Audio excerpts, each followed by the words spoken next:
All right, everybody, we're back live on Skywatchers Radio with our guest this evening, the one and only, the best YouTuber I've seen in 2016 and probably in a very, very long time, Jacob Israel. How the heck are you, my friend? Thank you so much for being here with us on the show. Man, I'm so excited, Andrew. Thank you so much for having me, man. And, you know, I kind of like, you know, I don't do you service by just saying YouTuber, because you're much more than that. You're an author, you're a YouTuber, you should be like a person who goes out and gives motivational speeches, my friend. I've been there, done that too, I guess. Yeah, I've done quite a bit. Man. I used to be the head writer for World Wrestling too. I've been all over the place. I've had an exciting life. Yeah, no kidding. How did you go from that to what you're doing now? Because World Wrestling, that's a whole different Well, I got to world. tell you something. I think that it was all part. I think that there is just. I think everybody has some kind of a plan, and you know, my life started kind of kooky. My mother was a teenage mom. I never met my father. Grew up in the projects. So for me to go from where I was, got very, very sick when I was about 14. I've been deathly ill for a long time. I have severe Crohn's disease. I've had, I can't tell you how many transfusions and operations and bowels taken out, and I just had an interesting life. And so to get to where I am now, it's kind of all worked together perfectly. Like when I got the job, I was very, very sick, and I was working at this place where you sell these, orthopedic furniture, because I was just in so much pain all the time. And I went in this one store to buy this bed. It was a Tempur-Pedic back in the day when it first came out, and I ended up getting a job there. And at the time, I was doing a movie that I'd written with Alan King. God rest his soul. He was a great comedian. And it was kind of like a big deal, and I was a young kid right out of college. I was the first one in my family to do school, first one in my family to do pretty much about anything. And Shane McMahon ended up buying a bunch of stuff from me, and it was just all like being in the right place at the right time. I hadn't been a fan at the time, but I'd said, oh, yeah, I love wrestling. Do you need a writer? Because he knew I was doing a film in town at the same time. And next thing you know, I'm the head writer of the show. Wow. And their ratings, went through the roof. Everywhere I've been has always kind of taken off. It's always been really interesting. Well, you were the writer during the Attitude Era that they had on Raw? I came in right after Vince Russo left, between 1999 to 2001. That's when their ratings were the highest, mind you. Yep. I just want to point that out. I brought in the Sky. I think that there was something. I don't think it's me. I think that there's just something involved in life where we all kind of have this little purpose and plan, and it's been an exciting ride. And then from where I went from there, I was also from going there, I was like the head writer of like the largest faith-based television network in the world. And how I got that job was because the owner was a huge WWE fan. No kidding. Yeah. And I got to tell you, when I got there, I thought that I was, it was like one of these things just doesn't belong here. It's kind of like I knew that I was there for a reason, but I knew that, my core values and beliefs were very, very different than a majority of, you could say the faith-based television network world. And so it's interesting. It's kind of, you're brought to these places for a reason. And it's definitely all kind of molded me into what I'm doing right now. It's really amazing when you sit back and you think about it. Like even you being on the air right now with your amazing, co-hosts, everybody, we've all had this remarkable life that's brought us to this moment, this one moment when we all come together for this short period of time. And man, think about what's next. That's crazy. There's that. You're not kidding. It is crazy because I've met all these folks in different parts of my life, and we have all come together, and now we've been doing the show for a couple of years now. And it's true. It's almost like things are happening because they're meant to happen, and your life kind of has that same kind of a feel to it. Like every step is kind of like it's meant to be what's happening to you. Right. I used to have this interesting philosophy, and it was always a juxtaposing these two positions. It's either A, I'm in control of things, or B, I have absolutely no control of things, and I'm just kind of going along with the plan. Now, I've come to the realization that, this conscious man, this conscious mind that is Jacob Israel, is much smaller than my subconscious mind, which is sort of in control of everything and filtering out what my conscious mind doesn't need to know, right? So if I use that as kind of a springboard, you can understand how this mortal man is definitely not in charge, that there is something behind and within and throughout that is. But for a long time, the question was, for years you said you were going to do this and then you did it. For years you said you were going to do this and you did it. So are you just saying it and it becomes, or did you know ahead of time? Or, is it all just kind of part of the plan and maybe you just, you skipped ahead a couple of chapters? I don't know. Because years ago, I wrote an article saying where I'd be right now with my book coming out at this very moment. I said that all of a sudden out of the blue, I don't know how it was going to happen. I wrote an article called Inspiration Rules, where I was trying to come up with, creative ways to give God a new name, as if God needs a new name, right? Right. But how do you describe God? And I thought, inspiration was just such a beautiful word, I thought, because we're all inspired, and so I wrote this article, and I had said that, the dream of reaching the world and changing it it's not a crazy dream. It's not a crazy dream to say that you were put on this planet to do great things. It's not a crazy dream. It's just that most people don't dream that big. Most Right. people don't have a vision for themselves.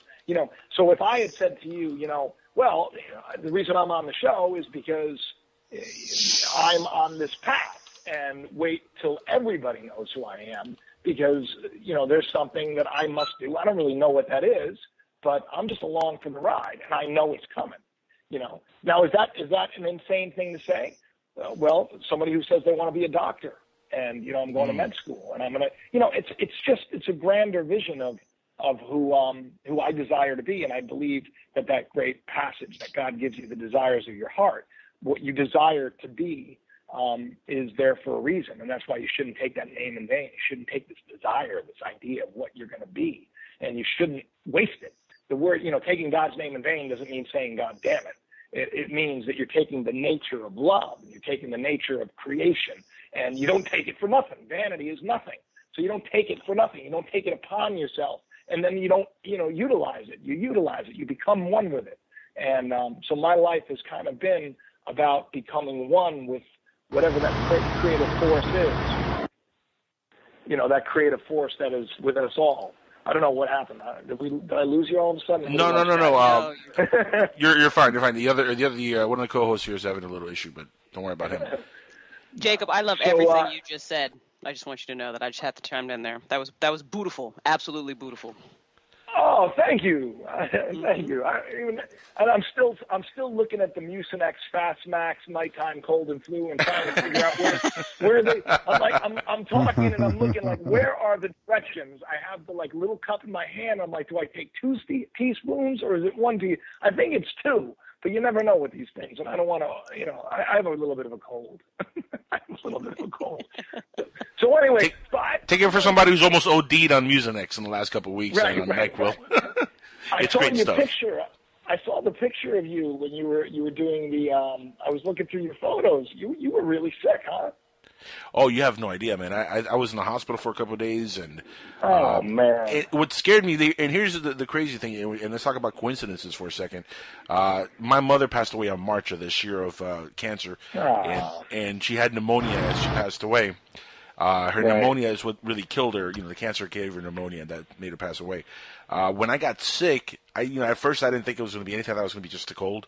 When it got really bad, I went to the hospital, and the first thing the doctor told me was, "It's a good thing you came in because you're developing pneumonia." Oh my God! And what I had was terrifying. It was completely terrifying. But here's the kicker.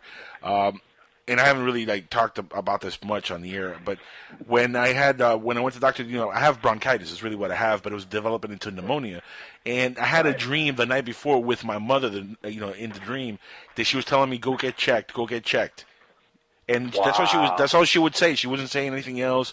She wasn't trying to talk to me about anything important. She just kept saying, "Go get yourself checked. Go get checked. Go get checked." And then the next day, I felt really, really bad. And that's when I was like, you know what? I'm going to go to the doctor because this is concerning me.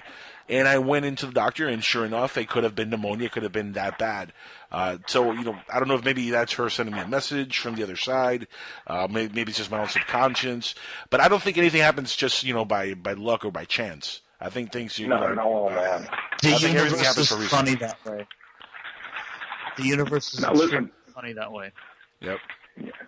I got to tell you, man, dreams are, if you think that your dreams don't mean anything, you're definitely wrong. I mean, yeah, you're cuckoo for Cocoa Puffs. I mean, there's a reason that, a lot of people don't even realize this, but in most holy books, I mean, the scriptures, like a third of the Bible has to do with dreams and visions, a third of it.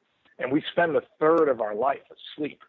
And let me tell you something about dreams. This is going to sound, you take it for what it's worth. I really honestly don't care if people believe me or not, because the bottom line is that if you paid attention to your dreams, great minds like, Freud, and I mean, it's not just, YouTubers or right.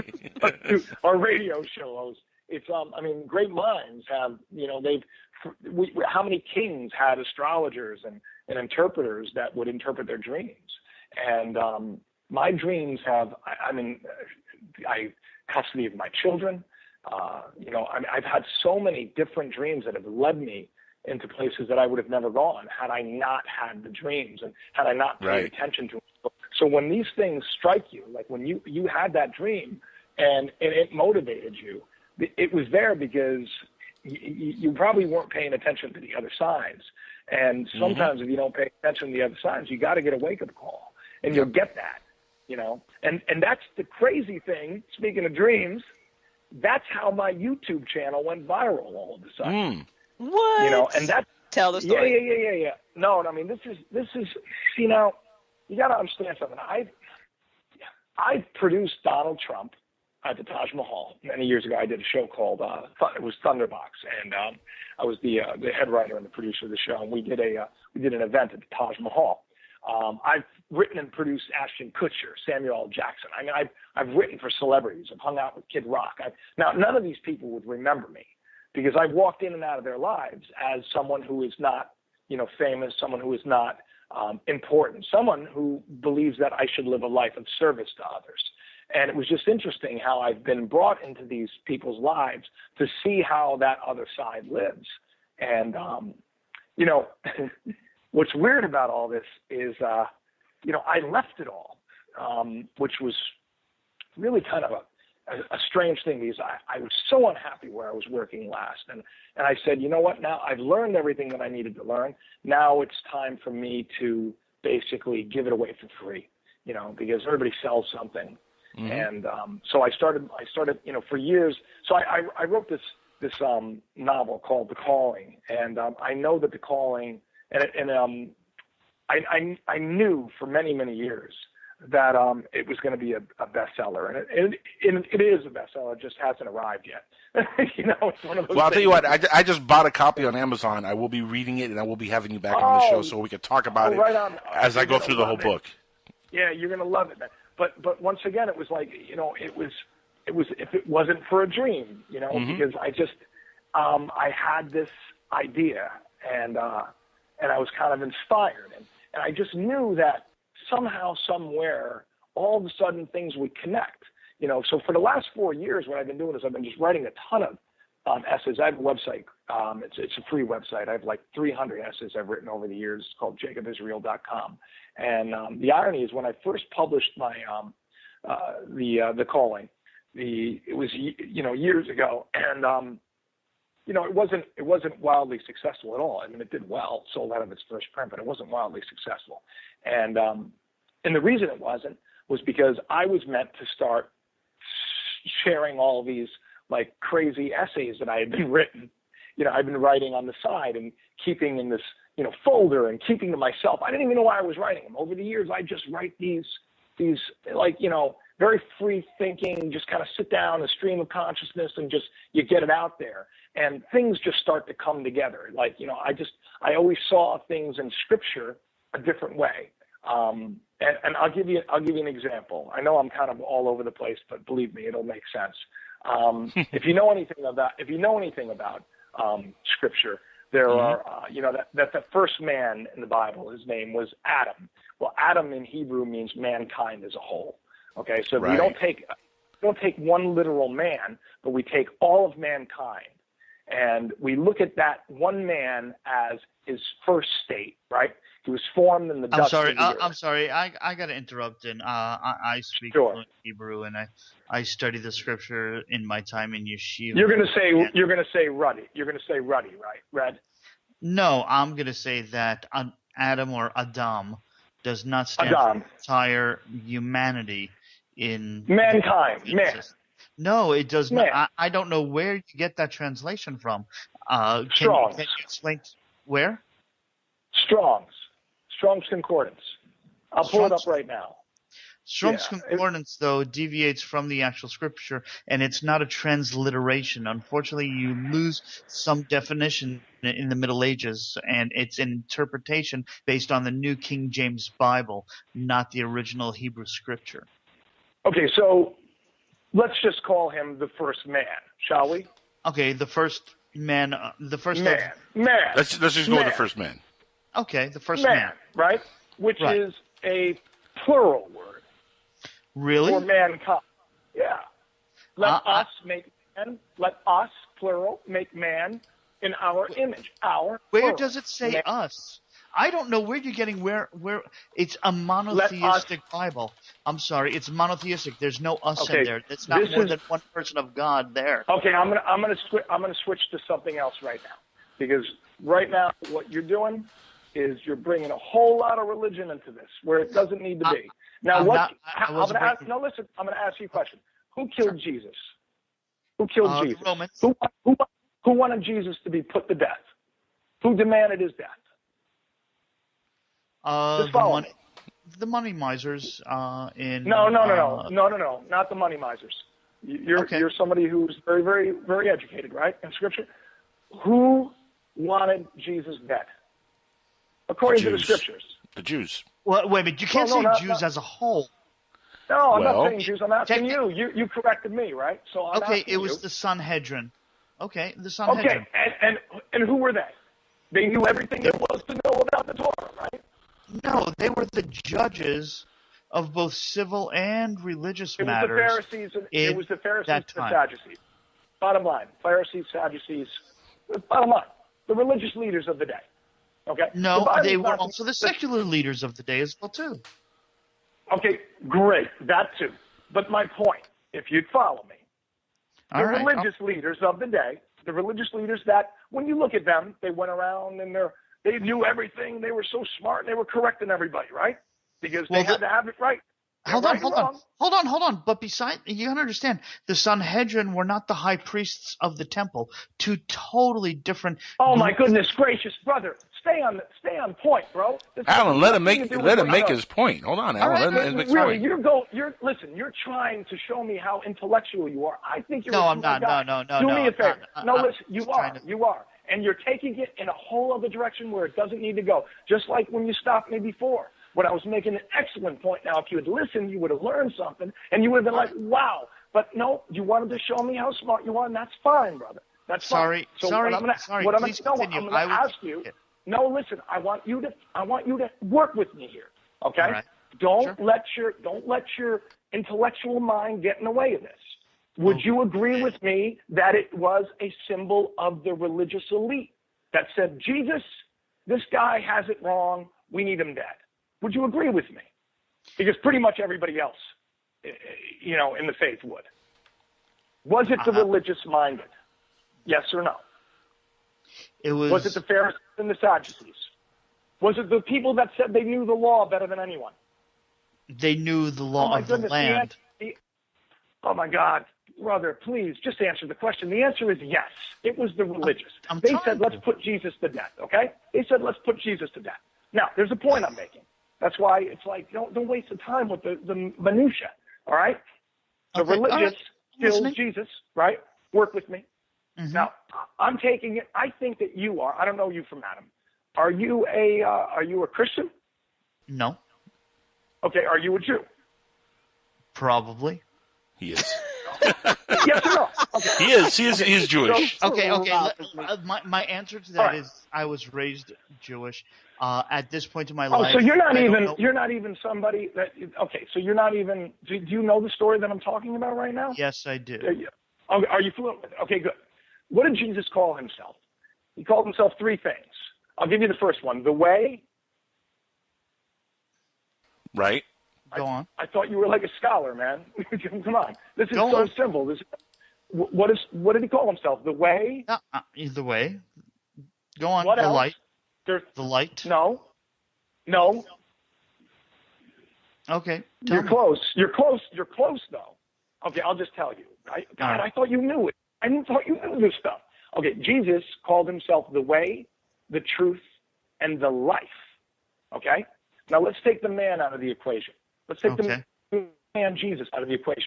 I know it's going to be hard for you. I was trying to take the man Adam out of the equation. No, listen. I was trying to take Adam out of the equation to make a point. Because all Scripture is given by what? Inspiration, right? And the letter kills. The Spirit gives life. So if I told you the story about the boy who cried wolf, and you're going to argue with me over, now let me tell you something, it was a boy, and it was a literal wolf, you're going to miss the point of the spirit of the story, because the letter kills. Don't get trapped in the letter, because you miss the spirit, and that's what gives life. So Jesus called himself the way, the truth, and the life, okay? Okay. And he was put to death, now you're Hebrew, at a place called Golgotha. What is that in the Hebrew tongue? That will probably be... Come on, Mr. Know-It-All. You really should not have... Because, see, the funny thing is that I actually study this stuff. Like, my life's work is the Scriptures. Alan, sometimes it's best for you just to listen instead of interrupt. When you spoke up, I knew you were 100% wrong, and you didn't know what you were talking about. But I want you to still learn something here. So do me a favor, since you don't know, just listen right now. The way, the truth, and the life was put together. You go, Jacon. Tell him. Golgotha. Golgotha in the Hebrew tongue means the place of the skull. Now it sounds familiar. Remember it now? The place of the skull. Does anybody remember this? Yep. Okay. Golgotha, right? Yep. Knock on your skull for a second, Alan. What's beneath your skull? A pea brain. A brain, yeah. No, a very big brain. Alan, you're a very big brain. A very big brain, right? Okay. All right. Where do we process thoughts of truth? Well, some I'm going to ask you again. Where do we process? Okay, in the brain. Thoughts. Thank you. Where is the truth put to death? Come on, Alan. Grief. Where is the truth put to death? Okay. If the truth is put to death, it's put to death in the brain, right? Okay. The place of the skull, right? All right. Okay. Who puts the truth to death, Alan? People who think they know it all. The religious. It's a beautiful story, bro. No, That's you're right. the spirit of the story. Okay, so now that I taught you another story as to why sometimes you should listen, okay, I'm going to go back to Adam now, because there's a beautiful message there that you're going to miss if we argue over what Adam means. Look it up. It still means mankind as a whole. Okay. And what I was quoting was from the Torah, which is, let us, plural, Elohim, make God in our image, plural. And he called them, plural, Adam, plural, mankind.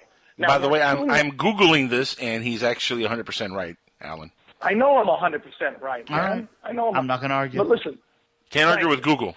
Google. But I'm glad that we did that, because you know what? There was probably a reason why we needed to get into the whole, place of the skull thing. I didn't even want to talk about Bible and stuff, because it's not about that. It's deeper than that. The truth is everywhere, But this is really cool because there's two men in Scripture that we hear about. We hear about the first Adam, and he brought death into the world, right? Now, death is not literal physical death.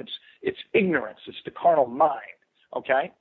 The last Adam brings life into the world. He's the way, the truth, and the life. He's the last Adam. That would be Jesus. Now, I'm not going to argue over whether Jesus is a savior or there's a literal Jesus or anything else. It has nothing to do with it because I'm not caring about the boy or the wolf. I'm about the spirit of the story. All stories. Okay, I'm with you there. All right, I'm with you there. Okay?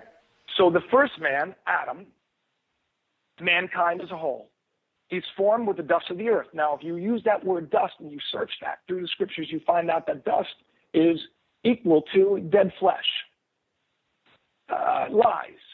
They call it lies, idolatry, rebellion. There's like a lot of terms. Like when the Jews would, and I use the term Jews, I mean, it would be Hebrew, but, when people would sin, they'd put on sackcloth and they'd throw dust on their head, right? It's a symbol of what we do where we make mistakes. We beat ourselves up with a bunch of nonsense, lies, imagination. And Adam is formed in the dust. We're all formed in lies. When we come into this world, we, like Jesus, take upon ourselves the sins of the world, the lies of the world. And where does it start? It starts with, your name is Alan. Mm-hmm. And when I ask you who you are, you say, I'm Alan. No, that's who you were told you were. And then all of your experiences and everything else formed you into this creation called whoever you are. And that man is dead. Dead, dying. Because by the time you're about, 6 years old, you can't even run around naked anymore. Remember, there was a time when Adam was naked and he was running around and he was not ashamed. There was a time when we could raise our middle finger and not think that we were doing something wrong. But then all of these laws took over. Mm-hmm. All right, I'm with you there. We're living in a world of lies and illusion. Now, in Scripture, there are all of these firstborn, secondborns. Adam brings death into the world. Then you have Jesus, who brings life into the world, right? First Adam, last Adam. Then you have, Adam has two sons, Cain, he's a killer.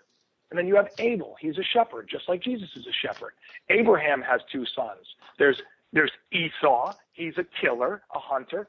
And then there's Jacob, he's a shepherd. Yeah, I mean, all through Scriptures, there's the first man and the last man.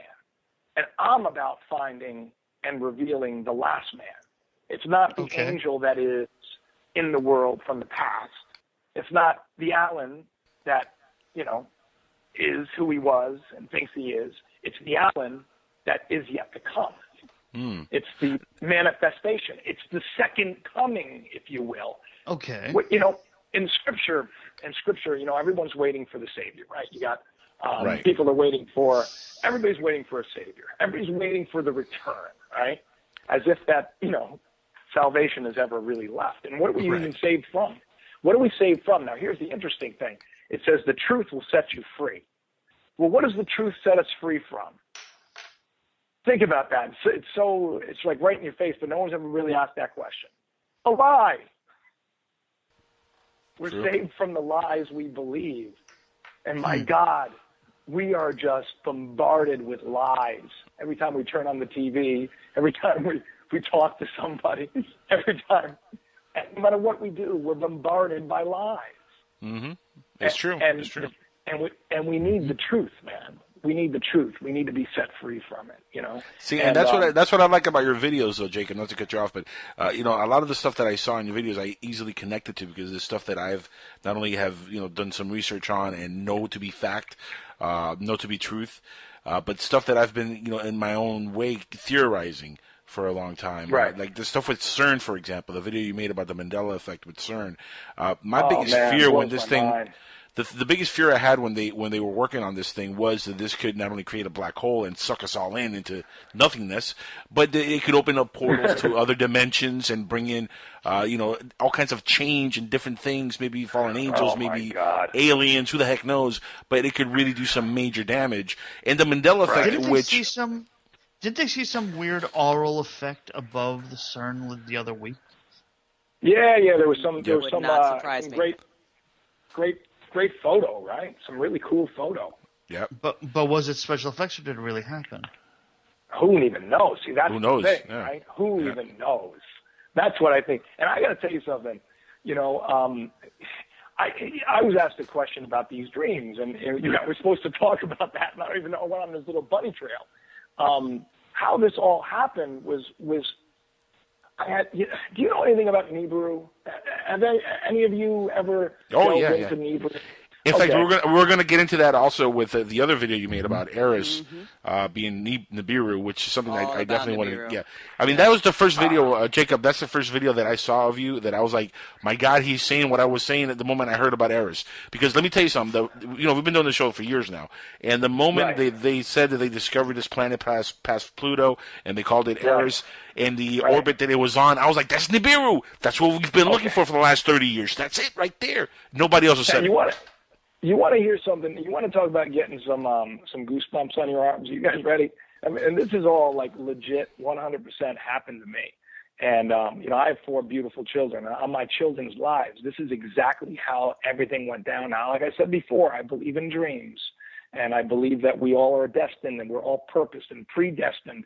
And I believe that, you know, like one of my prayers many, many years ago was kind of like, teach me the truth no matter what the cost. And the other one was, always keep me in the perfect will. Like, if there is a God, right? Like, I'm looking around my living room, and everything I look at was made by somebody. So stands the reason, you know, who hung the stars, you know, it stands the reason that, you know, there could be a master architect. And if there is, well, the only thing that would be important to me would be like connecting to that. I want to be in that perfect will. I want to know where I came from. I want to know. I want to be used for, you know, greater than, you know, just making so much money so that I can, you know, have my kids set up. And, you know, life is so much grander than that, you know. And I think the thing that you're all doing, like, we can all have a day job and still live big.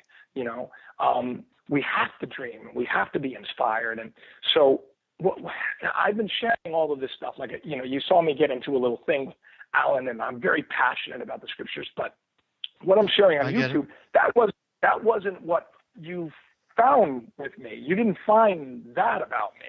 You found all I've been sharing recently. You know, that's what brought you to, which is I'm going to have to go sneaking back and go through some of your stuff then. Oh, yeah. You buckle up. I'm looking forward to it. I'm actually looking forward to it. But, you know, the weird thing is that for years, you know, people would say, oh, just promise me one thing, though. It's a long ride and not a roller coaster. Just promise me that.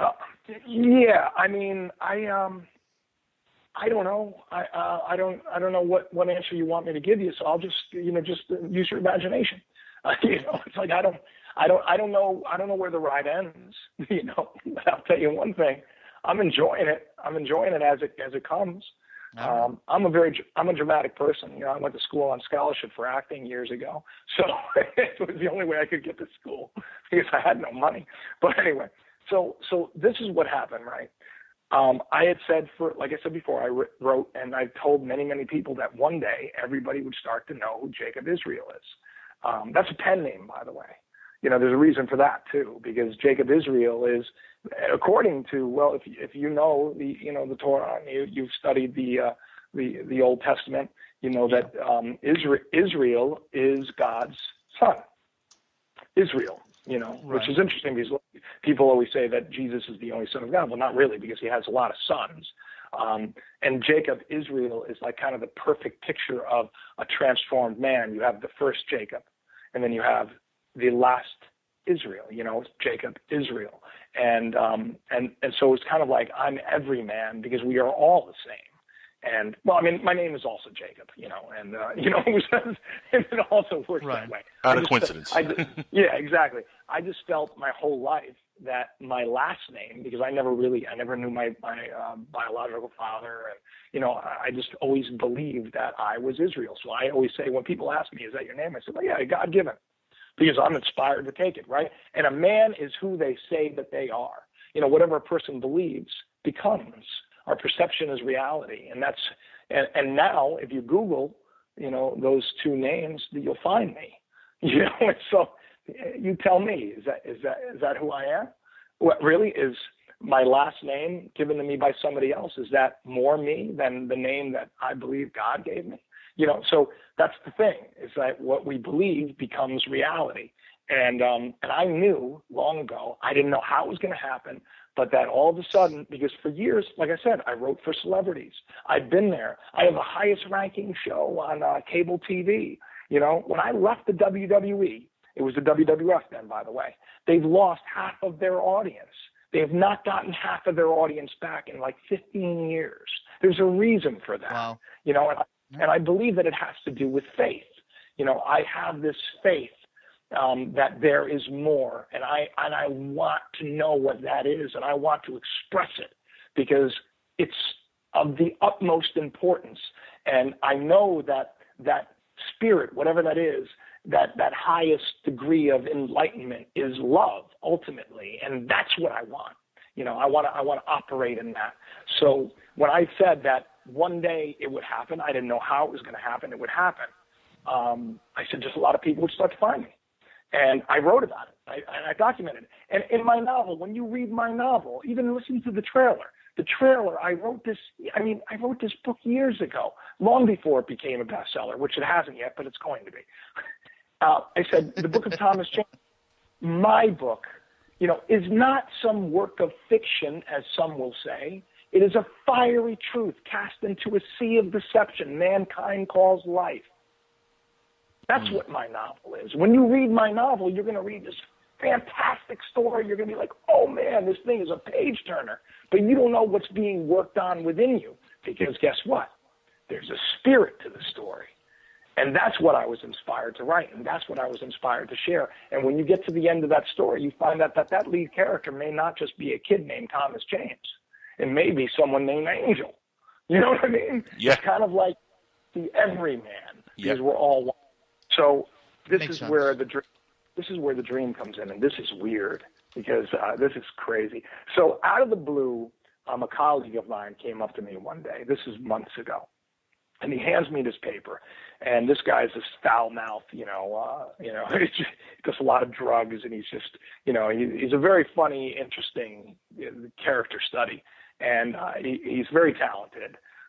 And he came up to me. He's like, hey, I was talking to this guy, and he said, I told him all about you and that you're into the, the spiritual stuff. And he says, hey, you got to read this book. And he hands me this little piece of paper, and on it says The Earth Chronicles. I didn't know anything about it. I was like, oh, okay, whatever. I'm not like friends with this guy. I don't know why he handed me that. I took it, crumbled it up, put it in my pocket, and I said, oh, yeah, I'll look into it. Never thinking I was going to ever look into it, right? And I went into meetings, whatever else. And then, like, later that night, I'd gotten an email from this guy, and I use his music. He's I'm going to give him a plug, too, The Exhibition. The guy's amazing. His name's Edgar, okay? So Edgar's a reader of mine. He has been for a while. And he asked me out of the blue, he's like, Jacob, do you know who the Anunnaki are? All right? And I'm like, I don't know. I said, I think I've heard of them. I don't really know. And Edgar Asino, he's on Facebook. You can ask him, did you ask Jacob this? Because I talked to him about, he knew I was going to do a video on Nibiru long before I got the courage, and I was scared to death into doing the video on Nibiru because it took a lot. And when I tell you all the things that went into place, you want to talk about how if there is a cosmic being called God, how many things had to be put into place for this. It's almost insane. So what happened was, so I wrote him back and I said, I think it sounds familiar. I said, it's probably an allegory. Laugh out loud, because I'm all about metaphors, right? And I said, I'll look at it, never thinking that I was going to look into it. That same night, I'm home, and I'm going to bed, and then I get another reader of mine sends me just a picture of this, like, red planet and this, and I didn't really read it, and I go, that's interesting. Oh, maybe there's some kind of planet. Oh, that's interesting. And I kind of just blew it off. I didn't really look at it. I just saw a picture of a red planet, and I go, I'm not really interested in this. And I kind of just turned my phone off and I went to bed. Now, the next day, this is what's interesting, and it shows you how lazy I can be, because I had another meeting, and I just, I only wore my suit, for a little while. Right? So when I got home, I put my pants on, the chair, and I left them there so I don't have to, take out another and bring it to the dry cleaner and all that. And so the next day, see, I do a lot of meditating. When I say meditating, everybody hates prayer. I'll say prayer. I do a lot of prayer and thinking, deep, pensive thought. And my prayer is, what do I need to do next? What's the next thing? Everything that I share, believe me, all week long, I'm asking. And then all of a sudden something falls into my lap, or I'll have a dream, or something will happen. And so I'm praying, and I was doing it for probably about like 20 minutes, because I was all alone in the office, and I had nothing else to do. And I love praying. I really do. I love just going within and vocalizing, my thoughts. And so when I finished, like giving the best prayer that I could to get an answer, I put my hands in my pocket, and there's this little piece of paper. And I'm like, and I remembered at that moment, I'm like, oh my God, so-and-so, I'm not going to use his name. And it gave me that piece of paper. And I go, this has got to be it. And I open up the Earth Chronicles, and I go over, and I pull it up on the computer. I'm like, oh my God, this has to do with the Anunnaki and the big red planet. Mm. And something strikes me. Now, I know. Always comes back to the Anunnaki. Always does. Our starts, I should say, these journeys tend to start with the Anunnaki and Nibiru. It's very interesting. Really? She's not kidding. Look, one of the main things that got me interested in doing radio podcasting and doing ufology stuff was the work of Zecharia Sitchin and with the Anunnaki and the Sumerians. Now, while I have kind of issues with a lot of the stuff that he wrote, which I think he fictionalized a lot of the things that he put in his books, I do think there is some truth to the Anunnaki, because that's in the Bible. Anunnaki. I mean, all that stuff is Egyptian and Sumerian in the Bible. I mean, all that stuff is in there. So he definitely took some truth from a lot of the work that's already been written before he was even born. With me, it started with that also when it comes to this radio stuff, because I was so captured by the thought of this planet. They came around every 3,600 years, and they brought wisdom and knowledge, or they mined gold on this planet. All the stories that I read just captured me immediately. So, like Crystal said, it really did start kind of with the Anunnaki with me also. Mm-hmm. So this is where it gets really weird, Angel. Okay, because you would think. Now I have an essay that I wrote about Jonah, and because I relate to Jonah a lot, because back in July, I was starting. A lot of people were inviting me to go speak, and I was being asked to be on a lot of podcasts, and I was being asked to be on. I was on a TV, a series, with well-respected, people for what I share, because I like I said before, I share the spirit of the story. But I started having these dreams that I needed to start warning people about what was coming, and I didn't want to do it. And I was really opposed to it, saying, what am I going to say? Oh, yeah, terrorism's coming to the United States? Really? That we're going to have, global flooding? Oh, okay, sure. Yeah, we're going to start, World War III is going to start, right? And it's interesting, because it took me so much convincing to finally do it, that I actually wrote a paper because I was troubled. And I knew I had to, but I didn't want to, because I was worried of alienating people, right? And at the time, it was funny, because when I finally came out and did it, there was another thought that came in, and it had to do with aliens. And I said, no, I draw the line there, Lord. I said, I'm not going there. I said, I'm not going there. I said, look, I said, and in that warning, in that literal warning, and you're going to go back on the website, it's called The Warning for Everyone. It was in July. Everything that I said was going to happen within the next year happened, which is crazy. Legitimately, World War III is already going on. 5 countries Pretty in much. war. Yeah. It's already going on. And do you know that the date that I had was September 15th, and that's when Russia went to Syria? It was insane. And you think that all of my colleagues and all of my friends and all the people that, they were all distancing themselves from me, because they want to teach this beautiful, happy, happy, joy message, where that everything is going to get better and it's all love and blah, blah, blah. And I love, everything getting better, but that's not what's happening. No, not at all. And in fact, you put a video out on the 1st, which blew my mind, because I had no idea this was going on, and I'm going to definitely look into this. This is really, really bizarre. It was after school Satan coming up to elementary schools everywhere. That so really scares the crap out of me, Jacob. Let me tell you. Yeah. it's just gonna. I mean, it's all make believe anyway. In the grand scheme of things, this whole world is a world of illusion and nonsense. Yeah, but think about this for a second. To teach children in school about Satan, about the devil. I mean, really, I want kids to be educated with wisdom and knowledge, but not that kind of knowledge. I mean, that's something that really leave that to to the religious upbringing. Leave that to when they go to church if they want to teach that indoctrination to them. Yeah, exactly. Keep it out of the schools. Right.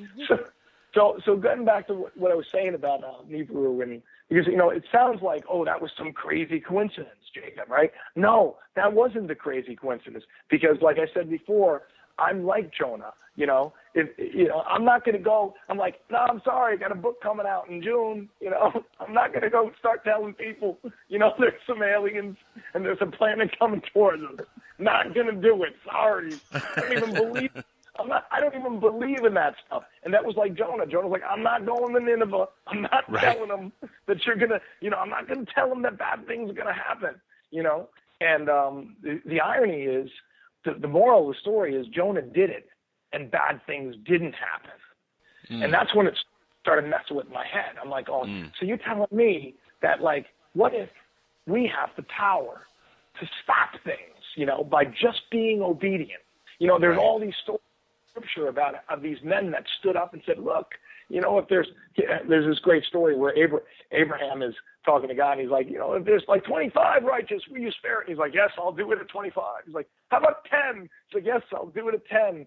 What about, and he stops at that point. He could have just said, why don't you just spare him?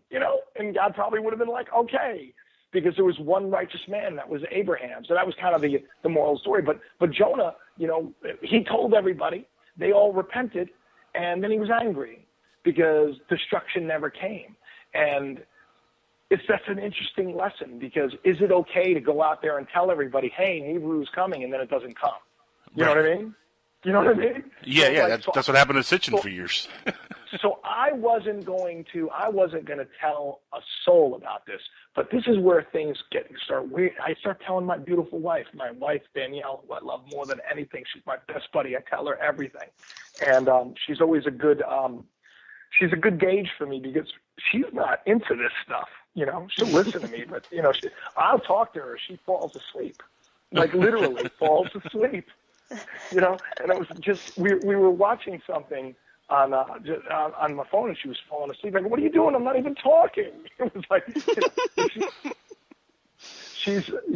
So anyway, so I told her about this. She goes, yeah, that's a lot of coincidence. She goes, but that's a little weird, right? I go, yeah, like really weird, like way away from where. And I'm thinking about how many friends I lost when I told people about stuff that actually happened, and the friends still didn't come back. So I'm going to start saying, oh, there's something else, but I didn't do it, right?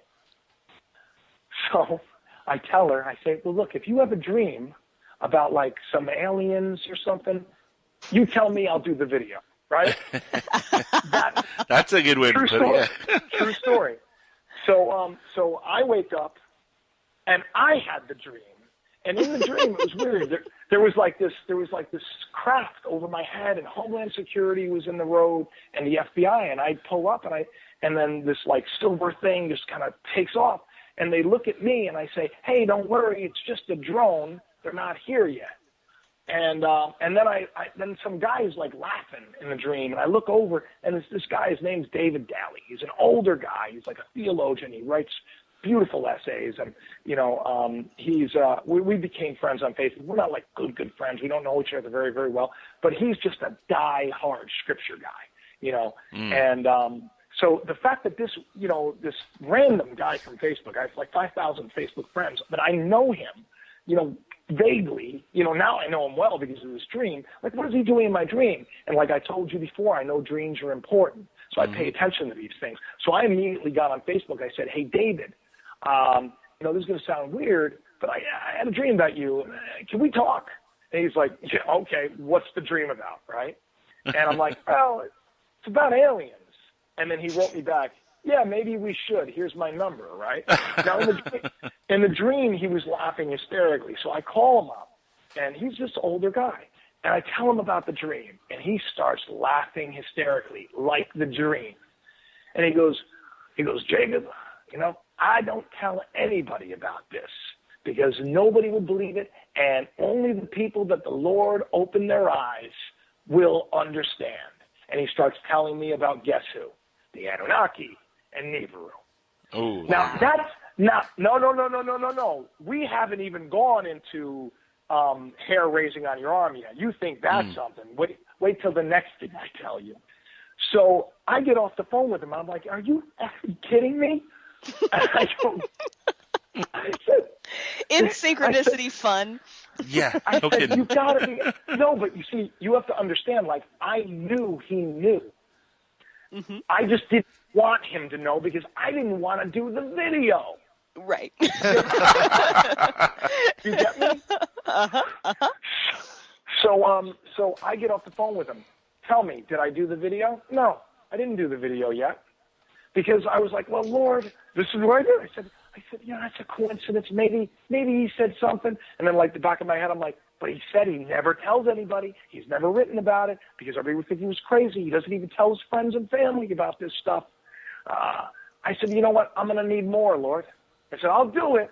You just got to give me more. You got to give me more. True story. So I get off the phone with him, and I go into the shower, and I'm showering, and I'm about to go off to work. And it's where it gets weird. I have this friend who was a reader of mine, and he really honored me. He's a great sci-fi author. His name's Bob Salisky, and he wrote this trilogy called Athlon, and he honored me. He contacted me about a year and a half ago, and he says, Jacob, because I write poetry and everything else, and he just loves my essays, and he says, I really want to model a character in my series off of you. Would you give me permission? I said, are you kidding me?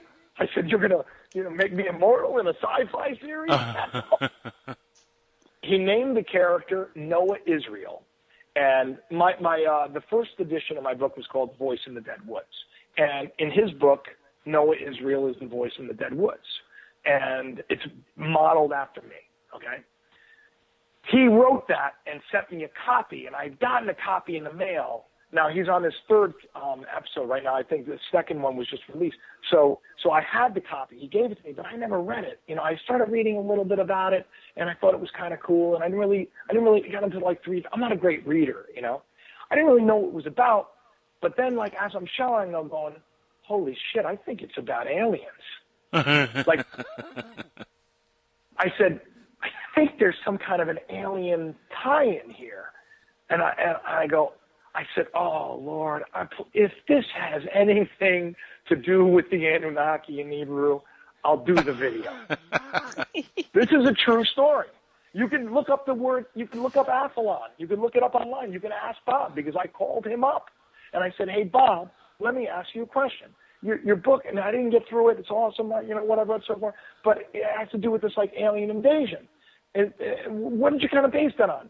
He goes, oh, well, there's this planet. It's called Nibiru, and they're the gods that come back. I said, Bob, surprise. I said, are you telling me you put me in the middle of a story that has to do with the Anunnaki and Nibiru?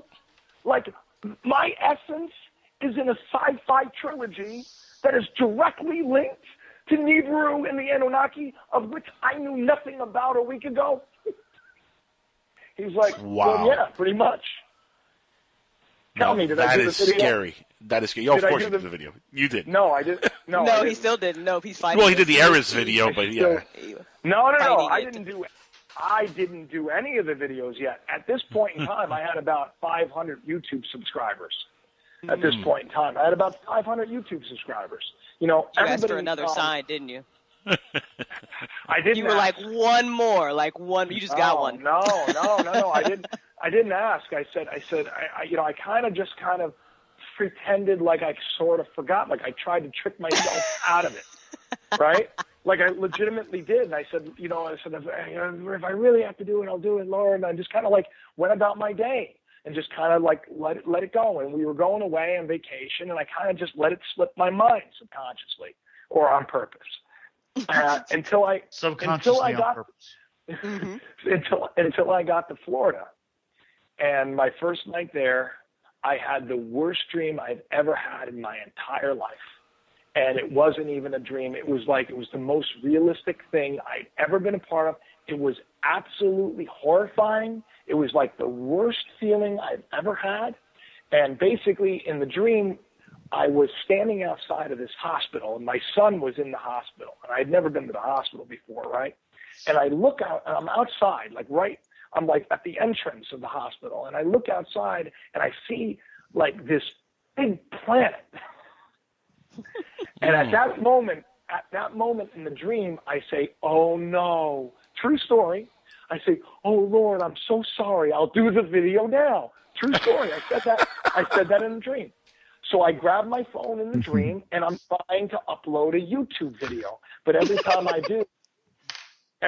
do, like one meteor's crashing next to me, another meteor's crashing next to me, and then one after the other. Late. People are panicking, and I'm literally in a fetus, cowering, saying, "Forgive me, Lord, Lord, I'm so sorry, forgive me, Lord, forgive me, Lord, forgive me, Lord," because I couldn't upload the video, right? It was too late, and I had this feeling that I blew it, right? I woke up. My first thought is, all right already. I'll do the video. I get the point. You want me to do the video already? Now, guess I better do this video. Listen, this is all my hand to God, exactly how this all went down. I told my wife, she was in bed, I said, honey, I just had this really, because she knew all the stuff along the way, because I've been telling her. She says, that's really weird. That's really weird. You know, you're in like a sci-fi series about it. You know, that's really weird. You know, like, what are the chances? Really, think about this. Like, Bob had to, like, find me years ago and be inspired to write a story about the Anunnaki and Nibiru and put me smack dab in the middle of it so I'd have this big reveal. So, you know, it's like, it's really weird how everything was orchestrated together. So I say, okay, I'm going to do the video. And then I make a plan that day. I said, we're going to go to this place called Guanabanas, and they have this paddle board, and I'm going to get on a paddle board. It'll be nice. It'll be serene, and I'll be away from everybody. So then I could do the video. And my idea was, I'm just going to lay it out for everybody how it went down, just like I laid it out for you. Okay? And that was my plan. Now, the problem is my son got sick, and we had to take him to the hospital. Oh, no. Yeah. Obstacles. So at this point, you are hyperventilating, not just because of your son. At this point, I'm out of my mind. Like, what the hell is going on? And then when we pull up, I'll be damned if that wasn't the hospital. Oh, and I'm goodness. like, so I tell my wife, and like, my kids are making fun of me. Like, what are you Dad, why are you stressing out? You know, I said, listen, I got to just drop you guys off. I got to do this video. It's no big deal. I have to do it. Better be safe than sorry. Now, the weird thing is, a storm front was coming in at the same time. So literally, I'm pulling up to this hospital, and you see these big black clouds and this thunder and lightning rolling over the hospital. And I'm like, holy shit. Excuse my language. I said, you got to be kidding me. I said, I'm going to do the video. I said I would do the video. I'm doing the video right in my head. See, I can't say for this to anybody else because I sound crazy, you know. But so and it actually worked out perfect because I couldn't find parking. So I said, I'll drive you up front and I'll find parking. And as I'm looking for parking, I'm just thinking, okay, I'm just going to do the video on the way from the parking space to that. And luckily, I parked far enough away, and I did that video. And you can see that video. And when you watch that video, you can see that I'm stressing out. Like, I'm freaking out. Like, I got to get this freaking video up to YouTube.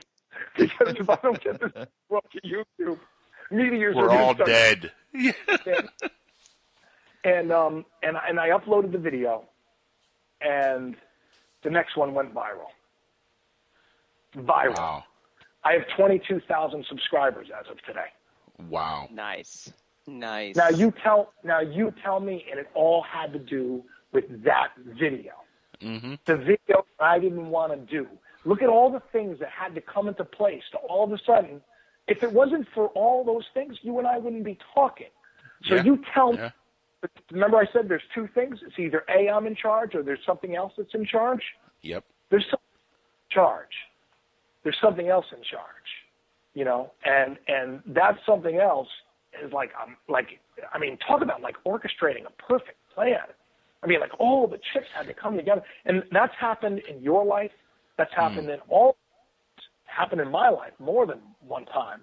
You know, I'm like sold out to the idea. I'm not going to be Jonah anymore. You know, you tell him, you want me to do school of Satan?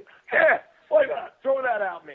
You know, it reminds me of the movie Signs, where, you know, there's signs everywhere, but if you're blind to them, you know, you'll completely miss it. But if you really look for the signs, like you were not only looking for the signs, they were like being laid out right in front of you, like, pay attention. Pay attention. Yeah. Right. Clouds, pay attention. Tripping over in front of you, it's dangling in front of you. Yeah, no kidding. So crazy. And you want to hear about crazy coincidences? You're not the only person immortalized in a book on this call. In fact, a good friend of mine who's an author named Franklin E. Wales wrote a book called Deadhead's Evolution, which is about zombies. And he had a similar conversation with me. He calls me up one day and he's like, hey, listen, there's a character in the book named Freddy. And mind you, my favorite horror movie is A Nightmare on Elm Street. That's my favorite horror movie. With Freddy Krueger. And he tells me there's a character named Freddy who works at a radio station and he gets killed by zombies, but he's a big presence in the book early on.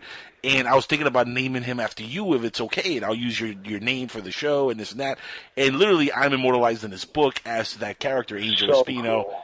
Everything's in there, and to me that blew my mind when he like offered that to me. I was like, "Are you kidding me? What do I have to sign? Whatever you want, man. I'll sign anything." That's an amazing gift from a friend, you know, to do something like that for me. So, I mean, I completely understand how blown away you must have been by that gesture itself, but everything really was like, in your case, there was like so many signs pointing you to do this video, which if you would have not done that video, I don't think none of us would have been here right now. I think we all would have been dead. No, that's not well, no, I don't know about all that.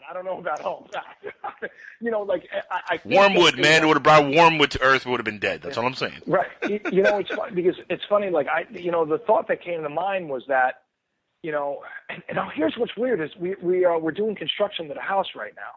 And I found an old painting that I did years ago, like right when I was in college. And it was a painting, like I was fascinated with painting the shadow of myself or whatever. So I'd like to paint like a picture of me.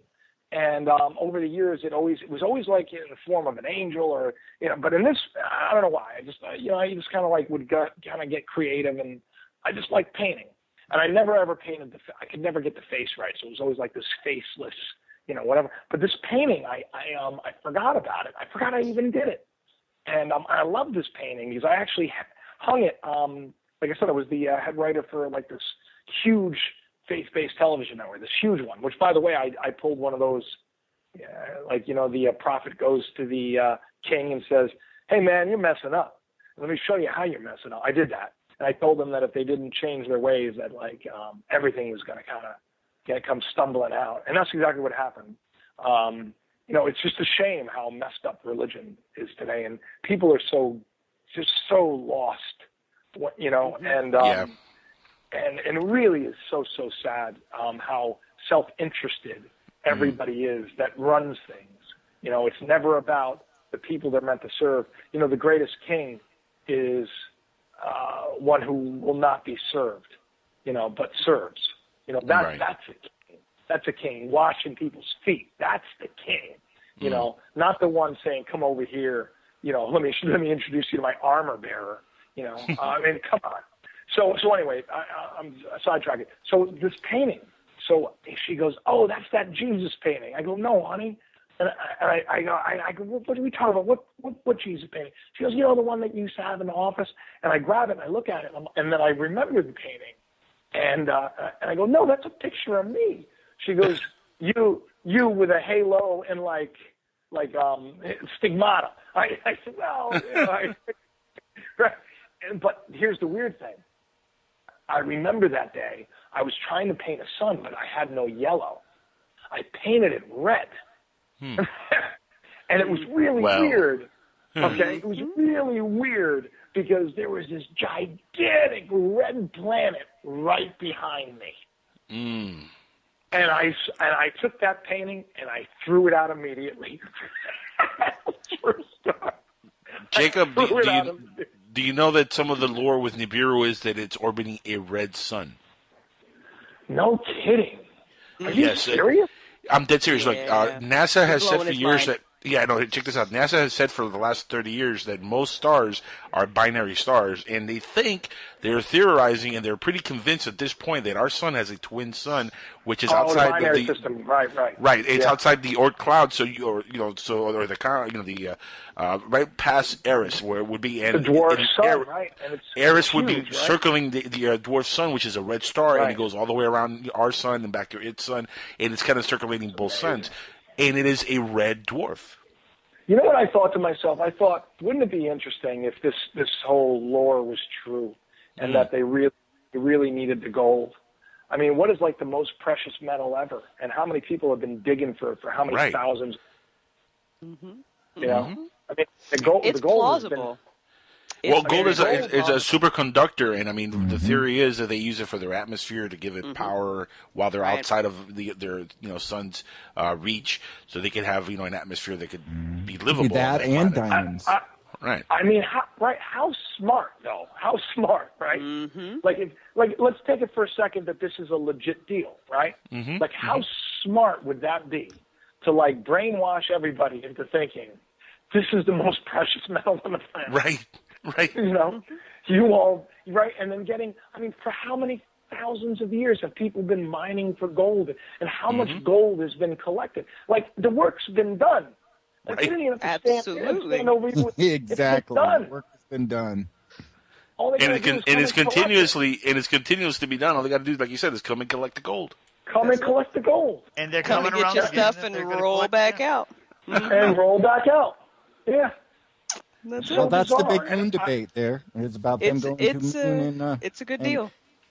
and going to the moon and going for gold and saying, well, no, we aren't going to go back to the moon, but maybe that's the reason why they're going to dig it all out.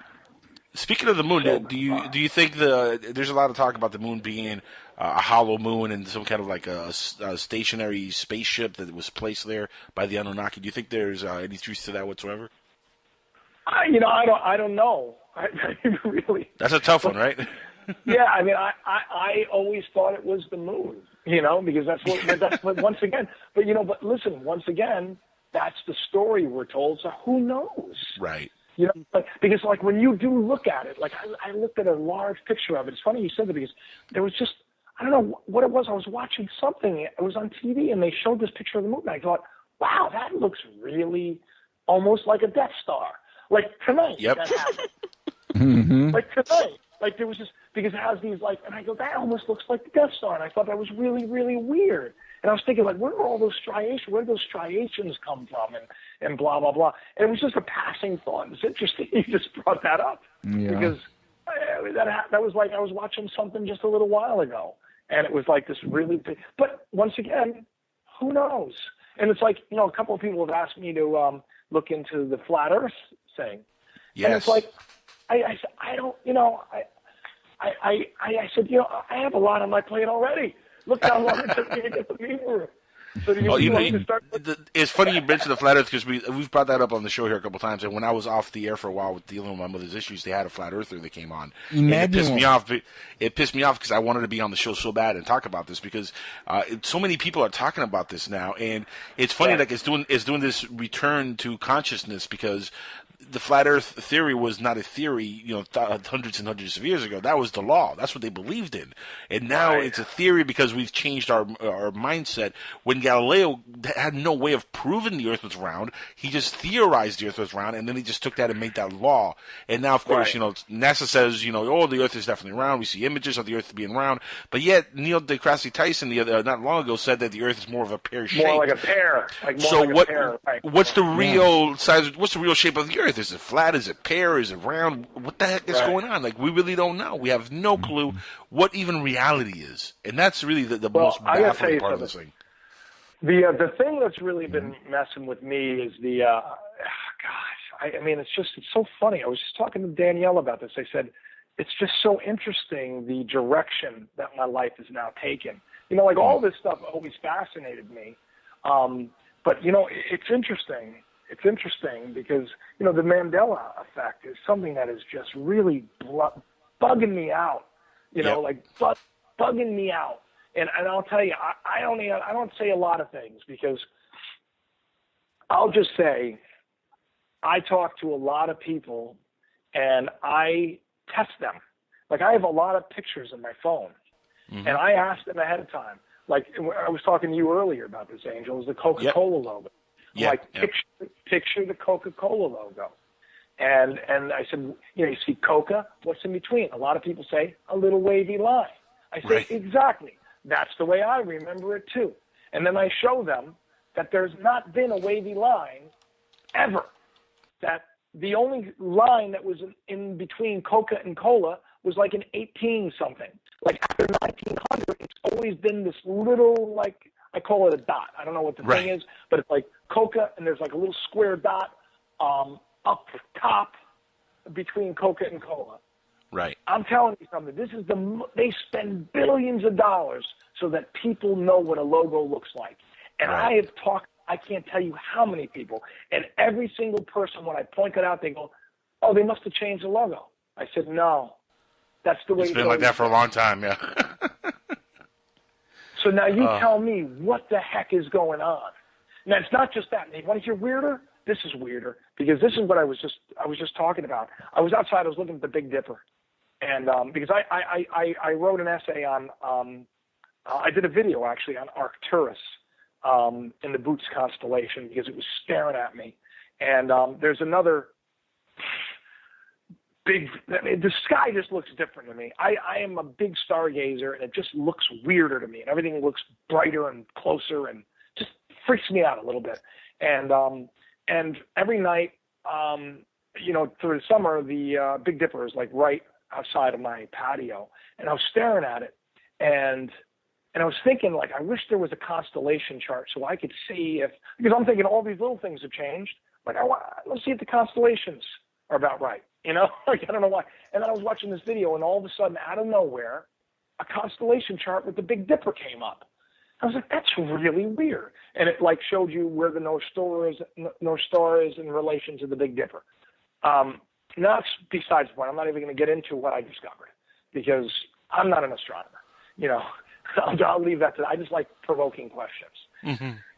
But I will say that this Mandela effect has freaked me out. And what's really freaked me out about it was the fact that I would be walking down the street and not literally walking down the street, but just like going about whatever daily business, and an idea would come to my head, and I'd think about it. And, so I was thinking, all of a sudden I thought of the American Gothic painting, and the American Gothic painting is the picture of, they look like two farmers. It's the old guy with glasses.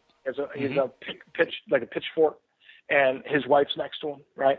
And it's based on a very famous photograph. Basically, if you take the photograph and you line it up with the painting, the two of them look almost identical, except for, they're wearing different clothes, and one of them's holding a pitchfork. Okay? Right. So out of the blue, I thought of two famous paintings, because I was thinking, like, all these famous lines have supposedly changed for a lot of people. Like, life is like a box of chocolates is now life was a box of chocolates. Luke, I'm your father is now no, I'm your father. If you build it, they will come is now, if you build it, he will come. So you have all these things. Now, Cruella de Vil, right? Cruella de Vil is now Cruella Devil. It was never de Vil. It was always Devil. That, like, blew my mind. Because I know Cruella de Vil, and it was always spelled with the LLE. Now, if that's normal to you, then maybe we're somehow meshed together. Two different dimensions have come together. I don't know. But all these weird things. So the American Gothic painting just standing out to me. And I looked it up, and now the wife is looking at the guy. And I'm like, wait a minute, that's not the freaking painting. When did that happen? Well, it's always been that. We ended up in a parallel universe. I was about to say, they were looking straight ahead. I know this painting. No, they are looking no. Look it up. Look it up, and it'll freak you out. She's looking to the left side, right, like towards him. And it's like, I'm getting the chills now, because it's like eerie. It's like eerie, scary. And now I'm not an art major. The Mona Lisa looks different to me too. Like, I don't remember the Mona Lisa having a veil over her hair. I always thought she just had her hair, but I could be wrong. But there's a lot of things that I know for a fact, like the Coca-Cola logo. I know for a fact. Yeah. There was a wavy line. I know. like a lot of other things too. I mean, I can give you a list of it. Like I used Febreze, and it was spelled with 2 E's. I lived on that stuff. I loved Febreze, just the Captain Crunch all of a sudden is Captain, Captain and Crunch, I remember seeing it a little while ago and thinking, oh, they changed their logo. And it turns out it just never existed the way I remembered it. As long as they don't mess with my Taco Bell, I think we'll be okay. Jacob, we got to hit a commercial break, and I know you wanted to get off earlier because you're a little bit under the weather. Exactly. And I appreciate you've been here for as long as you have, my friend. You've been just amazing. You really have. I want you to plug your website again. Give us the web link so anybody who's following you or listening right now can follow your work.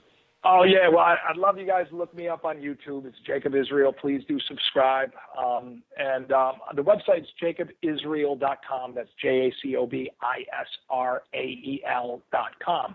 And if you go there, please check out my novel. It's on Amazon. Get it from Amazon. Just go to Amazon. It's sold everywhere. But go to Amazon because it's not really, I don't really make a lot of money from Amazon. I mean, we don't make like nickels or whatever. But you know what it is? Amazon, they're the biggest and the best. Right. And it's all about the rating and leave a review. And I love you all. And man, this was so much fun.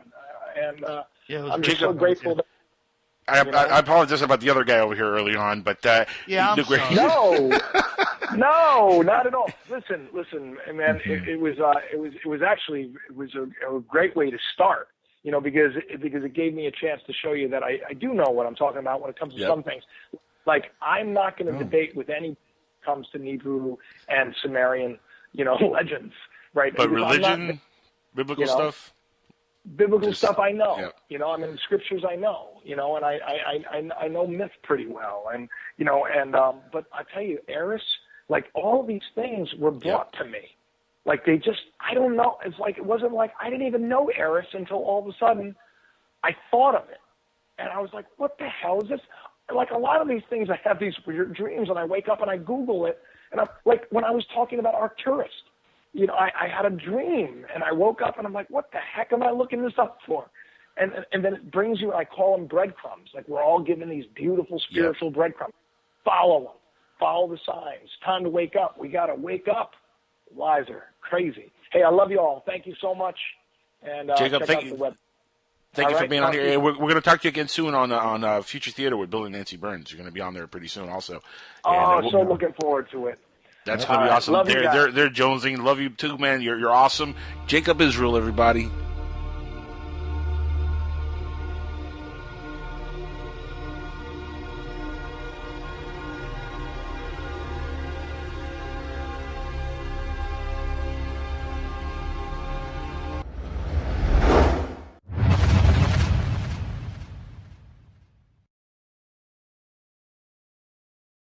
Come together for this short period of time, and man, think about what's next. That's crazy, You're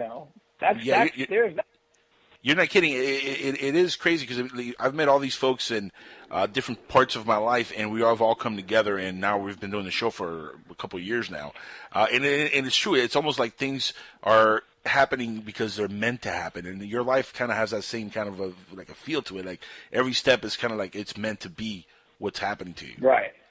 I used to have this interesting philosophy, and it was always a juxtaposing these two positions. It's either A, I'm in control of things, or B, I have absolutely no control of things, and I'm just kind of going along with the plan. Now, I've come to the realization that, this conscious man, this conscious mind that is Jacob Israel, is much smaller than my subconscious mind, which is sort of in control of everything and filtering out what my conscious mind doesn't need to know, right? So if I use that as kind of a springboard, you can understand how this mortal man is definitely not in charge, that there is something behind and within and throughout that is. But for a long time, the question was, for years you said you were going to do this, and then you did it. For years you said you were going to do this, and you did it. So are you just saying it and it becomes, or did you know ahead of time? Or, is it all just kind of part of the plan, and maybe you just, you skipped ahead a couple of chapters? I don't know. Because years ago, I wrote an article saying where I'd be right now with my book coming out at this very moment. I said that all of a sudden out of the blue, I don't know how it was going to happen. I wrote an article called Inspiration Rules, where I was trying to come up with, creative ways to give God a new name, as if God needs a new name, right? Right. But how do you describe God? And I thought,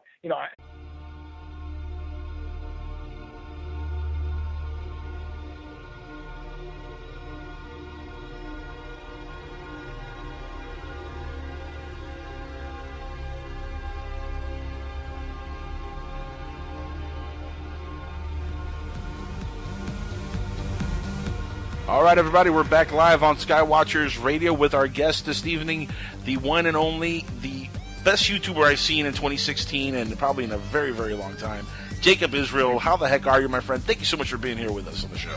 Man, I'm so excited, Andrew. Thank you so much for having me, man. And, I kind of like... I don't do you service by just saying YouTuber, because you're much more than that. You're an author, you're a YouTuber, you should be like a person who goes out and gives motivational speeches, my friend. I've been there, done that too, I guess. Yeah, I've done quite a bit. Man. I used to be the head writer for World Wrestling too. I've been all over the place. I've had an exciting life. Yeah, no kidding. How did you go from that to what you're doing now? Because World Wrestling, that's a whole different Well, I got to world. tell you something. I think that it was all part. I think that there is just. I think everybody has some kind of a plan, and my life started kind of kooky. My mother was a teenage mom. I never met my father. Grew up in the projects. So for me to go from where I was, got very, very sick when I was about 14. I've been deathly ill for a long time. I've severe Crohn's disease.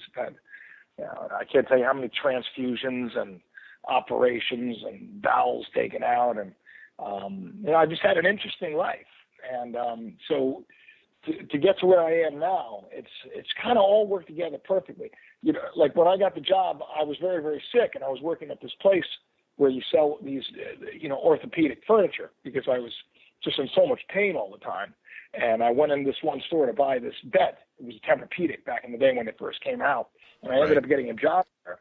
And at the time, I was doing a movie that I'd written with Alan King. Inspiration was just such a beautiful word, I thought, because we're all inspired, And so I wrote this article, and I had said that the dream of reaching the world and changing it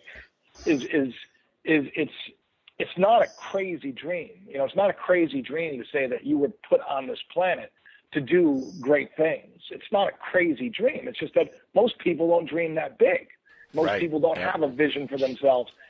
So if I had said to you, the reason I'm on the show is because I'm on this path, and wait till everybody knows who I am, because, there's something that I must do. I don't really know what that is, but I'm just along for the ride, and I know it's coming.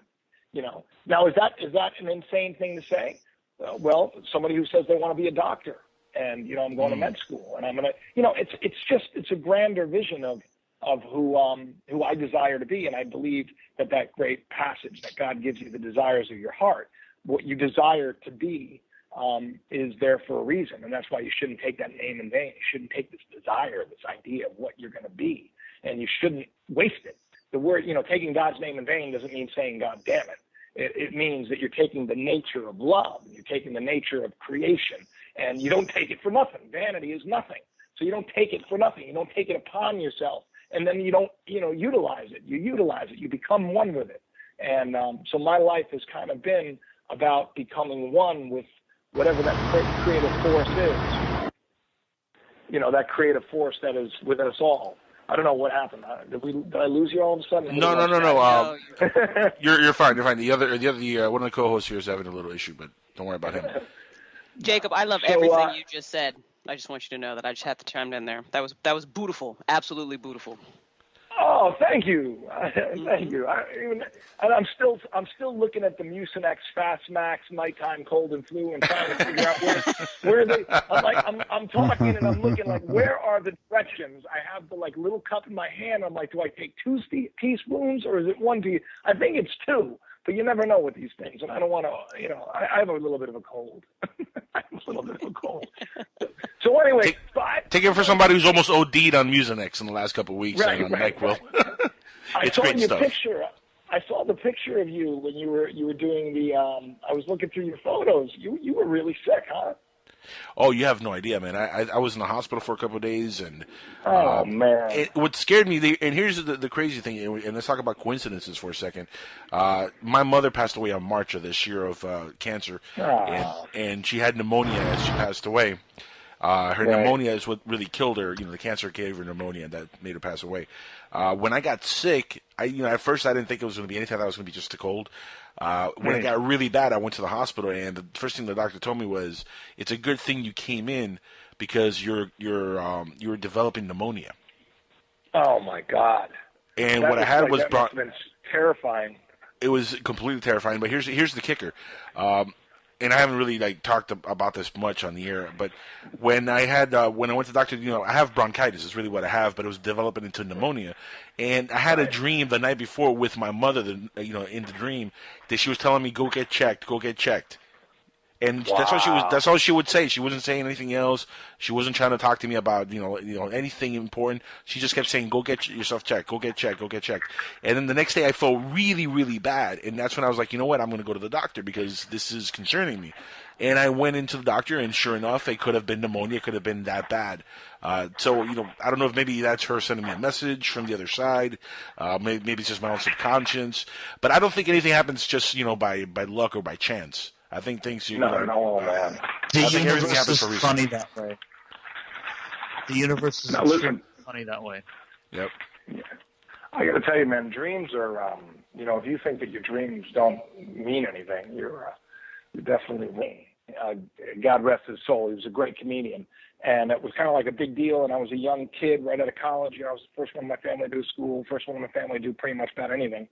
And Shane McMahon ended up buying a bunch of stuff from me, and it was just all like being in the right place at the right time. I hadn't been a fan at the time, but I'd said, "Oh yeah, I love wrestling. Do you need a writer?" Because he knew I was doing a film in town at the same time, and next thing you know, I'm the head writer of the show. Wow! And their ratings, went through the roof. Everywhere I've been has always kind of taken off. It's always been really interesting. Were you the writer during the Attitude Era that they had on Raw? I came in right after Vince Russo left, between 1999 to 2001. That's when their ratings were the highest, mind you. Yep. I just want to point that out. I brought in the Sky. I think that there was something. I don't think it's me. I think that there's just something involved in life where we all kind of have this little purpose and plan, and it's been an exciting ride. And then from where I went from there, I was also from going there, I was like the head writer of like the largest faith-based television network in the world. And how I got that job was because the owner was a huge WWE fan. No kidding. Yeah. And I got to tell you, when I got there, I thought that I was, it was like one of these things just doesn't belong here. It's kind of like I knew that I was there for a reason. But I knew that, my core values and beliefs were very, very different than a majority of, you could say the faith-based television network world. And so it's interesting. It's kind of, you're brought to these places for a reason. And it's definitely all kind of molded me into what I'm doing right now. It's really amazing when you sit back and you think about it. Like even you being on the air right now with your amazing, co-hosts. Everybody, we've all had this remarkable life that's brought us to this moment, this one moment when we all